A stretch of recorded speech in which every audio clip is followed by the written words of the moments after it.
Good afternoon, everyone. Welcome to my channel. You're very welcome here. And on this channel, we discuss all aspects of, the impact of trauma in childhood within the family system and how it affects us as adults. And today, we're particularly focusing in on the covert narcissistic mother. And one of the subtle ways, one of the subtle tactics she uses in order to control and manipulate her children. Now, if you had a narcissistic mother, you will know it.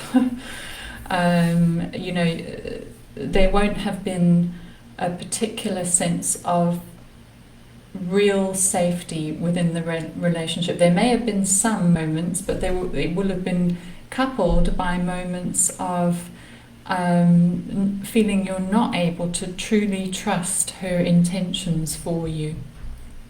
And that's scary, and this takes place from the earliest days in the relationship between child and narcissistic mother.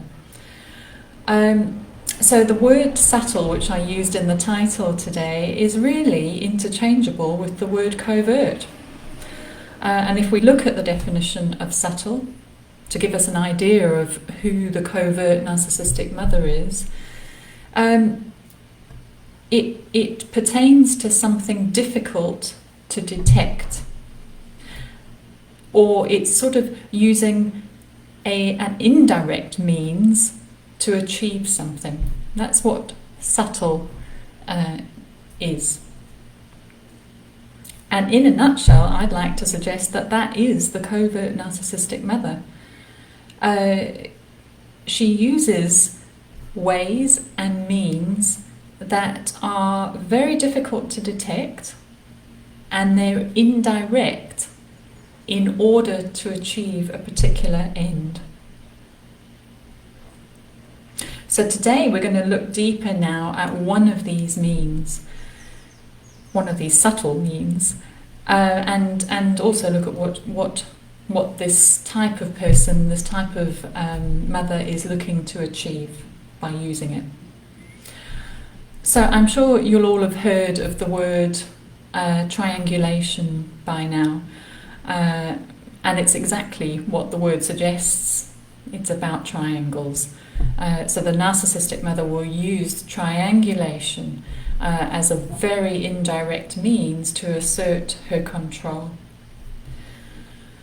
So let me ask you something. Have a listen now to any of these impacts of triangulation first, and see if any of these are playing out in your life today, because that will give us a clear idea of the potentiality that you may have experienced this in childhood. So, first of all, do you find that you yourself are often comparing yourself to other people and feeling inadequate? 2, do you feel like you and your siblings are in some kind of unspoken competition with each other? That they are in competition with you. You always feel like they're in competition with you, but you don't want to be. You're wanting to let go of that. Number 3, do you find yourself not really trusting the intentions of others? Even when someone gives you a compliment, are you a bit wary of their motives? Are you always kind of sort of trying to analyse, what are they really trying to say beneath what they've said?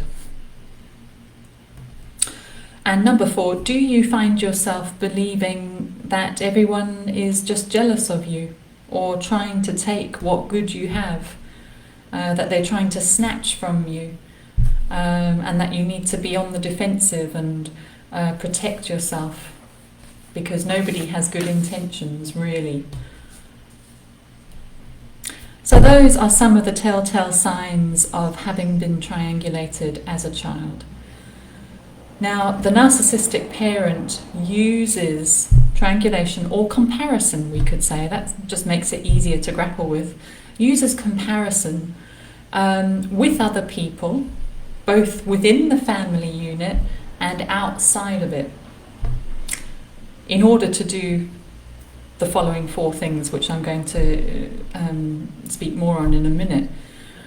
So the narcissistic mother uses this comparison within the family. So you might recall things like, oh my goodness, you're just like your father, when you've done something she doesn't approve of. So there we have the triangle. It's you and her, and then she brings in the father to make you feel shameful. She might use comparison to your friends. Oh gosh, do you see Lisa? She's taking part in the netball competition. Such a pity you're not. Triangulation. So she can use it within the family, using members of the family, or use people outside of the family. But it's often between siblings that she might try to do this, or the other parent. So why does she use these subtle tactics? Well, I'm going to suggest 4 reasons here. I'm sure there are plenty others, but these I think cover the main gist of why this happens. So first of all, she will use triangulation or comparison to others to make you feel instantly inadequate. So to instantly just bring down your self-esteem, so that she can really affect your happiness and your emotions or your positive vibes. That's what she's wanting to do, is to stamp down on your positive vibes, to bring some negativity in. Just a touch, just a dash of negativity, just to bring your good spirit down. And she'll do it very subtly. So for example, she might say something along the lines of, oh, no, don't worry about your sister losing so much weight. Look, she was always a fussy eater as a baby. You had a voracious appetite and you've always been big boned. Don't worry about that. So there's clearly a message there, but it's a little bit mixed up in what appears to be empathy. But of course it's not. It's almost prodding the wound. Number 2, she'll use comparison to really hone in on those vulnerable points, what I call your shame points. So for example, I must tell you, I was out shopping the other day and I saw John. Yes, your ex-boyfriend, remember him? Yeah, when you were going out with him.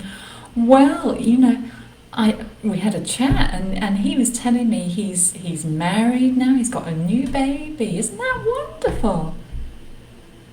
Knowing full well that you are still single and not in a relationship. Number 3, she will use triangulation or comparison to create this sibling rivalry that we've spoken about. It's almost like she wants to set up sort of this rivalry between the siblings so that they're both or all are competing to be the golden child. How can we all be the golden one? That's what she wants to sort of foster within the relationship between brother and sister. And of course, if she's able to do that, that also means that the siblings won't band together and rise up against her. They'll always be separate. So she wants to create this difficult relationship between siblings, but also between the other parent and the children, so that they won't abandon her. So for example, she might say something like, oh, have you spoken to your brother lately? Gosh, he's doing so well, isn't he? I mean, he's a bit like you, he started his own business, but he's also I mean, he's also got fatherly duties, you know, he's got a young son, and, you know, so there we have it, you know, sort of building the other sibling up and almost diminishing you in order to create this sense of being less than, or one sibling being one up on the other. Fourthly, finally, she uses this tactic of comparison because it's so brilliant at being deniable. It offers her the perfect way of saying things like, oh gosh, no, I wasn't meaning that. I wasn't meaning you when I was speaking about Sally. No, and oh gosh, don't be so sensitive. What, can't I share with you what's been happening? Gosh, I mean, I didn't mean to meet up with John. It just happened. No, I'm not trying to make you feel bad. Oh goodness, do you really think I'd be like that? And this is the thing about this triangulation. Do you know, it's so hard to grapple with it because, you know, not only does it cause confusion within you about what you've experienced, but it also makes you have to sit with the fact that if you do choose to see it as a form of manipulation, it means that you also have to sit with the realization that your mother is doing this to you, that your mother is bullying you, that your mother is not out for your good. And it's so hard to believe that that could be possible. But let me tell you, it is. I hear it time and again in my work with clients.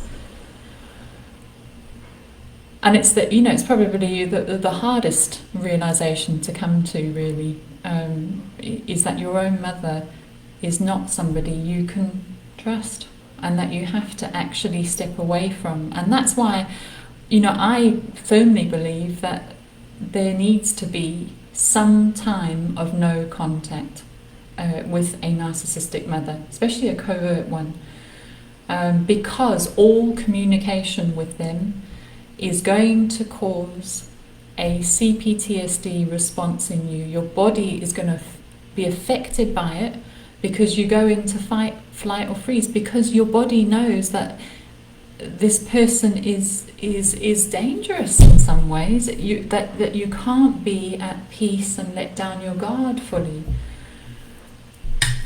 So it's important to limit the time and the exposure to this type of covert abuse, because it gets in there. It really doesn't. You know, I have clients who do have contact with their mothers, and you know, they come away from it and they're saying, oh gosh, you know, I had a chat with her, and then that night I just went straight to the fridge and started binge eating again, and I just, you know, you see, look, this is the impact.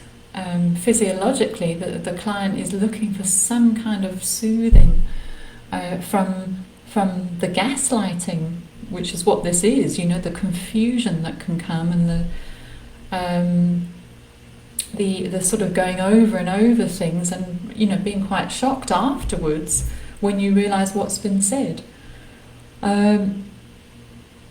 So what do we do about this? You know, it's such an indirect, undercover form of control, and like I said, it leads to such confusion within us and doubting. But in reality, the thing is, you're not too sensitive. You're actually spot on. Your body knows it. You know, your body can pick up, I think, on energy more than words sometimes. You know, I think the body sort of reacts to the energy that's coming through, the motivation behind the words, I think, has an energy almost, and we tune into that. And I think if you have had a narcissistic mother, you know, you are going to be a bit more sensitive to these things, but that's not bad. That's actually can be good. We have to temper it, though, of course.